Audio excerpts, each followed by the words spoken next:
അപ്പൊ ഇവര് പറയുന്നു ധർമ്മേന്ദ്ര പ്രധാൻ രാജിവെക്കണം. എന്തിന്? ധർമ്മേന്ദ്ര പ്രധാൻ എന്താണ് ഉത്തരവാദിത്വം ഇതിന്?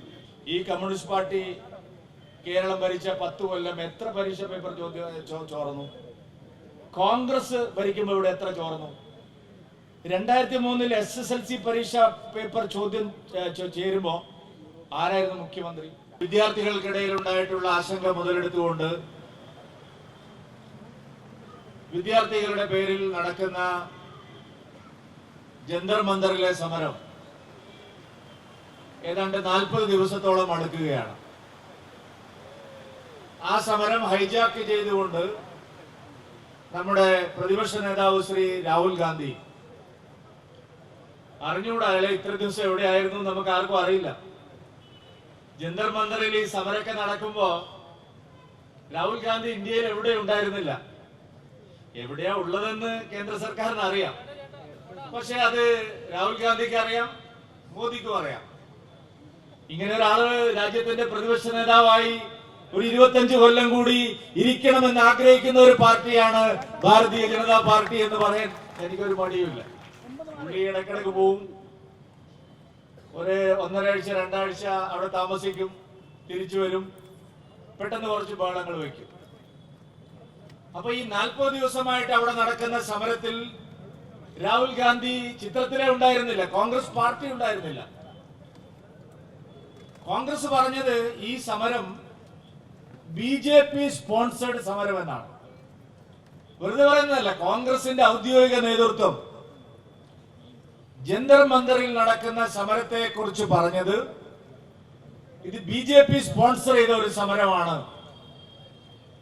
നീറ്റ് പരീക്ഷ ചോദ്യ പേപ്പർ ചോർന്നതിനെതിരായിട്ട് കോൺഗ്രസ് എന്തോ രാജ്യവ്യാപകമായി പ്രക്ഷോഭം നടത്തിക്കൊണ്ടിരിക്കുകയാണ്.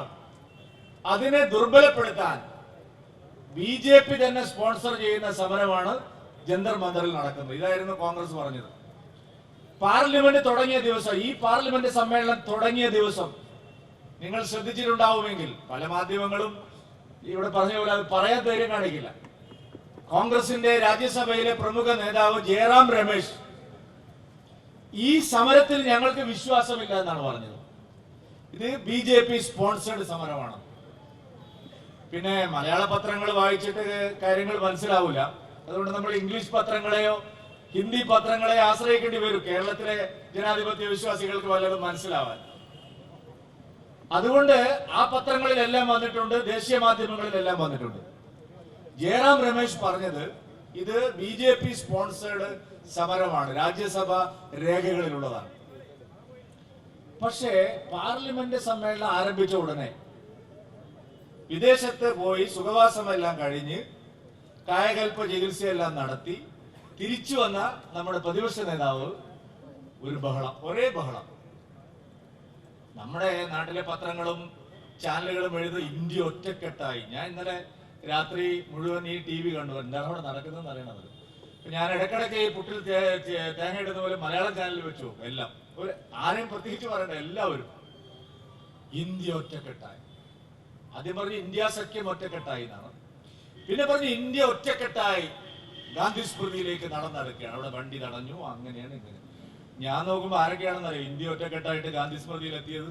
ഒന്ന് രാഹുൽ ഗാന്ധി, പിന്നെ ഒന്ന് പ്രിയങ്ക ഗാന്ധി, പിന്നെ നമ്മുടെ KC വേണുഗോപാൽ, പിന്നെ ഞാൻ നോക്കുമ്പോൾ ജോൺ ബ്രിട്ടാസ്, പിന്നെ നമ്മളെ റഹീം, പിന്നെ PV അബ്ദുൽ വഹാബ്, പിന്നെയോ ഏതോ ഒരാളെ പേര് സന്തോഷ് കുമാർ, പിന്നെ നമ്മുടെ മൊഹുവ മൈത്ര. ക്രാക്ക്, അവര് എപ്പോഴേ ക്രാക്കാണ്. ഇവരാണ് ഇന്ത്യ ഒറ്റക്കെട്ടായി ഗാന്ധി സ്മൃതിയിൽ എത്തിയിരിക്കുന്നു. എന്താ അടിച്ചുവിടുന്നത്? ഒരു ഇന്ത്യ മുന്നണിയും ഒറ്റക്കെട്ടല്ല, ഒരു ഇന്ത്യയും ഒറ്റക്കെട്ടല്ല. ഞാൻ നോക്കുമ്പോൾ കനിമൊഴിയില്ല. ഇന്ത്യയിലെ ഏറ്റവും പ്രമുഖയായിട്ടുള്ള DMK നേതാവാണ്, പാർലമെന്റിലെ ഗർജിക്കുന്ന പെൺപുലിയാണ്. കനിമൊഴിയില്ല. നമ്മുടെ മുലായം സിംഗിന്റെ മകൻ എന്ത് യാദവാണ്, അഖിലേഷ് യാദവ് ഇല്ല. അഖിലേഷ് യാദവ് ഇന്നലെ പാർലമെന്റ് പ്രസംഗിക്കുമ്പോൾ KC വേണുഗോപാൽ തടസ്സപ്പെടുത്തിയപ്പോ അത് മലയാള മാധ്യമങ്ങൾ ആരും റിപ്പോർട്ട് ചെയ്തില്ല. അതിനെതിരെ വലിയ വാർത്തയാണ്. അതായത് പ്രതിപക്ഷ നിരയിലെ ഏറ്റവും പ്രധാനപ്പെട്ട ഉത്തർപ്രദേശിലെ, ഈ രാജ്യത്തെ 16% ജനങ്ങളുള്ള ഉത്തർപ്രദേശിലെ ഏറ്റവും പ്രധാനപ്പെട്ട ഇന്ത്യ മുന്നണി നേരത്തെ എല്ലാ കാര്യങ്ങളും ഉയർത്തിപ്പിടിച്ച ആള് രാജ്യസഭയിൽ സംസാരിക്കുമ്പോൾ കെ.സി. വേണുഗോപാൽ പറഞ്ഞത് നമ്മളെല്ലാവരും ഇംഗ്ലീഷ് ഹിന്ദി മാധ്യമങ്ങളിൽ കേട്ടു. അപ്പൊ അഖിലേഷ് യാദവ് ഇല്ല, RJD ഇല്ല, DMK ഇല്ല, ശരത് പവാർ ഇല്ല, സുപ്രിയ സൂളെ പാർലമെന്റിൽ നന്നായി സംസാരിക്കുന്ന ഒരു സ്ത്രീയാണ്. ഇവരാരും ഇന്നലത്തെ ഗാന്ധി സ്മൃതിയിലെ നാടകത്തിലില്ല. ആദ്യ ദിവസത്തെ നാടകത്തിൽ കോൺഗ്രസ് മാത്രമേ ഉണ്ടായിരുന്നുള്ളൂ. രണ്ടാമത്തെ ദിവസത്തെ നാടകത്തിൽ നമ്മുടെ കേരളത്തിലെ സഖാക്കള് കപ്പലണ്ടി വെക്കാൻ പോകുന്ന പോലെ ഇവിടുത്തെ പോയ MP-മാര് അവിടെ ജന്തർ മന്ദിറിൽ ഇങ്ങനെ കറങ്ങി നടക്കുകയാണ് കുറച്ചു ദിവസമായിട്ട്. അവരും കോൺഗ്രസിന്റെ കൂടെ ചേർന്നിരിക്കുകയാണ്. നോക്കൂ, ഇത്രയും ദിവസം കോക്രോച്ച് ജനതാ പാർട്ടി നടത്തിയ, അവരുടെ വിദ്യാർത്ഥികൾ നടത്തിയ സമരത്തിൽ എന്തുകൊണ്ട് കോൺഗ്രസിലെയോ ലെഫ്റ്റിലെയോ ആരും പങ്കെടുത്തില്ല? ഇപ്പൊ എന്താ പങ്കെടുക്കുന്നത്? ഇപ്പൊ എന്താ പുതിയ ആവശ്യം? ധർമ്മേന്ദ്ര പ്രധാൻ രാജിവെക്കണം. അതിനിടയ്ക്ക് അവർ പറഞ്ഞു കേട്ടു ധർമ്മേന്ദ്ര പ്രധാന്റെ കയ്യിൽ നിന്ന് പോയി, ഇപ്പൊ ഇനി മോദി അമിത്ഷാ രാജിവെക്കണം എന്നാണ്. ചോദ്യ പേപ്പർ ചോർന്നതിന് മെയ് 3-നാണ് ചോദ്യ പേപ്പർ ചോരുന്നത്. മെയ് 7-ാം തീയതിയാണ് നേരത്തെ ഇവിടെ പറഞ്ഞതുപോലെ NTA ഇത് കണ്ടുപിടിക്കുന്നത്. ഇത് ഇവിടുത്തെ ഒരു പത്രവും അവരുടെ എക്സ്ക്ലൂസീവ് വാർത്തയായിട്ട് അടിച്ചൊന്നുമല്ല, അവരുടെ ഇൻവെസ്റ്റിഗേറ്റീവ് ജേർണലിസം കൊണ്ട് വന്നൊന്നുമല്ല, ഒരു പ്രതിപക്ഷ നേതാവ് ഉന്നയിച്ചതല്ല, ഗവൺമെന്റ് തന്നെ കണ്ടുപിടിച്ചതാണ്. ഇമ്മീഡിയറ്റ് എഫക്ട് ആ ദിവസം തന്നെ CBI അന്വേഷണം പ്രഖ്യാപിച്ചു. സാധാരണ നമ്മുടെ നാട്ടിൽ ഒരു CBI അന്വേഷണം പ്രഖ്യാപിക്കണേ എന്തെല്ലാം നടപടിക്രമങ്ങളുണ്ട്. ഗവൺമെന്റ് ഈ വിവരം അറിഞ്ഞ ഉടനെ തന്നെ 2 മണിക്ക് വിവരം അറിഞ്ഞു, 5 മണിക്ക് CBI എൻക്വയറി പ്രഖ്യാപിച്ചു. 13 പേരെ 10 ദിവസം കൊണ്ട് അറസ്റ്റ് ചെയ്തു. പിന്നെ എന്ത് ചെയ്യണം? ഇവിടെ പറഞ്ഞല്ലോ, ഇമ്മീഡിയറ്റ് ആയിട്ട് പരീക്ഷ ക്യാൻസൽ ചെയ്തു. പരീക്ഷ ക്യാൻസൽ ചെയ്ത് പുതിയ പരീക്ഷ നടത്താൻ തീരുമാനിച്ചു. അപ്പൊ ഉണ്ടായിരുന്ന ഒരു ആശങ്ക എന്തായിരുന്നു? ഒരു അക്കാഡമിക് ഇയർ ഇത്രയും 22 ലക്ഷം കുട്ടികളാണ് പരീക്ഷ എഴുതിയിരിക്കുന്നത്. ഒരു അക്കാഡമിക് ഇയർ നഷ്ടമായാൽ അവരുടെ ഭാവി അത് വലിയ തോതിൽ ബാധിക്കും. ശരി, ഒരു അക്കാഡമിക് ഇയർ നഷ്ടപ്പെടാൻ പാടില്ല ഒറ്റ കുട്ടിക്കും. അതുകൊണ്ട് ഇന്ത്യൻ സൈന്യത്തിന്റെ, കാരണം പരീക്ഷാ പേപ്പർ ചോർത്തുന്നവർ ചെറിയ ആൾക്കാരല്ലല്ലോ. ഇന്നത്തെ ആധുനിക സാങ്കേതിക വിദ്യ, വിവര സാങ്കേതിക വിദ്യ, IT-യിലെല്ലാം ഇത്രയും വലിയ മാറ്റങ്ങൾ വന്നതുകൊണ്ട്, പിന്നെ ഇവര് വിദഗ്ധന്മാർ ഇഷ്ടം പോലെ ഉണ്ടല്ലോ, ഹാക്കേഴ്സ് ഒക്കെ ഇഷ്ടം പോലെയുള്ള സമയത്ത് ഇന്ത്യൻ ആർമിയുടെ സേവനം ഗവൺമെന്റ് തേടി. അത്ര സുരക്ഷിതമായിട്ട് പരീക്ഷ വീണ്ടും നടത്തി, ഫലം പ്രഖ്യാപിച്ചു. ഇവിടെ പറഞ്ഞ പോലെ നടപടിക്രമങ്ങൾ തുടരുകയാണ്. അപ്പൊ ഇവര് പറയുന്നു ധർമ്മേന്ദ്ര പ്രധാൻ രാജിവെക്കണം. എന്തിന്? ധർമ്മേന്ദ്ര പ്രധാൻ എന്താണ് ഉത്തരവാദിത്തം ഇതിൽ? പരീക്ഷ പേപ്പർ ചോർന്നു, ചോർത്തിയത് ആരാണെന്ന് കണ്ടുപിടിച്ചു. അതിന്റെ ഗൂഢാലോചനയെ സംബന്ധിച്ച് ആരെങ്കിലും ഉണ്ടോ എന്നുള്ള കാര്യം വീണ്ടും അന്വേഷിക്കുന്നു. ഇവിടെ പറഞ്ഞതുപോലെ ഫാസ്റ്റ് ട്രാക്ക് കോടതിയെ തീരുമാനിച്ചു, കർശന നിയമം ഉണ്ടാക്കാൻ തീരുമാനിച്ചു. എല്ലാ നടപടിക്രമങ്ങളും പോയി. നീറ്റ് പരീക്ഷയിൽ 1-ാം റാങ്ക് കിട്ടിയ കുട്ടി പറയുന്നു നമ്മൾ പഠിക്കണം. ഞാൻ സമരക്കാരെ ആക്ഷേപിക്കുന്നില്ല, ഇന്ത്യ ഒരു ജനാധിപത്യ രാജ്യമാണ്.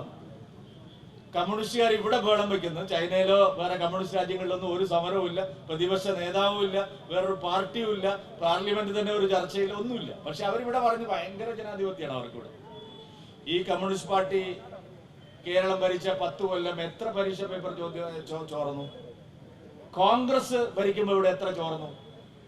2003-ൽ SSLC പരീക്ഷ പേപ്പർ ചോദ്യം ചേരുമ്പോ ആരായിരുന്നു മുഖ്യമന്ത്രി? ഉമ്മൻചാണ്ടി മുഖ്യമന്ത്രി ആയിരിക്കുമ്പോഴാണ് കേരളത്തെ നടുക്കിയ ഏറ്റവും വലിയ SSLC പരീക്ഷ ചോദ്യ പേപ്പർ ചോർന്നത്. നമ്മൾ ആരെങ്കിലും ഉമ്മൻചാണ്ടിയാണ് ചോർത്തിയത്, അല്ലെങ്കിൽ ഉമ്മൻചാണ്ടിയുടെ ഓഫീസാണ് ചോർത്തിയത്, ഉമ്മൻചാണ്ടി രാജിവെക്കണമെന്ന് പറഞ്ഞോ? നമ്മളെല്ലാവരും സമരം ചെയ്തുകൊണ്ട്, നിങ്ങൾക്ക് ഓർമ്മയുണ്ട് യൂണിവേഴ്സിറ്റി അസിസ്റ്റന്റ് ഗ്രേഡ് പരീക്ഷ, കേരളത്തിലെ ഏറ്റവും വിവാദമായിട്ടുള്ള ഈ PSCയുടെ പരീക്ഷയായിരുന്നു യൂണിവേഴ്സിറ്റി അസിസ്റ്റന്റ് ഗ്രേഡ് പരീക്ഷ. ഇപ്പോഴത്തെ മുൻ മന്ത്രി കടകംപള്ളി സുരേന്ദ്രൻ അടക്കം അവരുടെ അനുയായികൾ അടക്കം പ്രതിക്കൂട്ടിൽ നിന്ന ഏറ്റവും പ്രമാദമായ ഒരു ചോദ്യ പേപ്പർ ചോർച്ചയായിരുന്നു, പരീക്ഷ ക്രമക്കേടായിരുന്നു. പിന്നെ ഇവിടെ പോലീസ് കോൺസ്റ്റബിളിന്റെ കാര്യം ഇവിടെ പറഞ്ഞു. ഈ കഴിഞ്ഞ വെള്ളിയാഴ്ച നമ്മുടെ PSCയുടെ ഒരു ചോദ്യ പേപ്പർ ചോർന്നു. കഴിഞ്ഞ വെള്ളിയാഴ്ച ഒരു ബഹളവും നമ്മളിവിടെ കണ്ടിട്ടില്ല. കഴിഞ്ഞ വെള്ളിയാഴ്ച ഈ സർക്കാർ ആരാ ഭരിക്കുന്നത്? എത്രയെത്ര ചോദ്യ പേപ്പർ ചോർച്ചകൾ നമ്മുടെ സ്റ്റേറ്റിൽ ഉണ്ടായി, എത്രയെത്ര പരീക്ഷാ ക്രമക്കേടുകൾ നമ്മുടെ സ്റ്റേറ്റിൽ ഉണ്ടായി. എന്താ നമ്മളാരും ജനാധിപത്യ രീതിയിൽ സമരം ചെയ്യാൻ അറിയാത്തവരാണോ? ഞങ്ങളാരും പ്രതിപക്ഷ ധർമ്മം നിർവഹിക്കാൻ അറിയാം? ഇതാണോ പ്രതിപക്ഷ ധർമ്മം? ഇത് വളരെ ആസൂത്രിതമാണ്. ഇന്നും ഇന്നലെ തുടങ്ങിയതല്ല. മോദി 2014-ൽ അധികാരത്തിൽ വന്ന അന്ന് തുടങ്ങിയതാണ്. കോൺഗ്രസിന്റെ നേതൃത്വത്തിൽ, ഇവിടുത്തെ ഇടതുപക്ഷ പാർട്ടികളുടെ നേതൃത്വത്തിൽ രാജ്യത്തെ അസ്ഥിരപ്പെടുത്താനുള്ള വലിയ തീവ്രമായ പരിശ്രമങ്ങൾ നടന്നിട്ടുണ്ട്. ഇല്ലേ? ഈ രാഹുൽ ഗാന്ധി 2 ആവശ്യത്തിനാണ് വിദേശത്ത് പോകുന്നത്. ഒന്ന് ഞാൻ നേരത്തെ പറഞ്ഞ ആവശ്യത്തിന്, മറ്റൊന്ന് ഇന്ത്യക്കെതിരായിട്ട് സംസാരിക്കണം.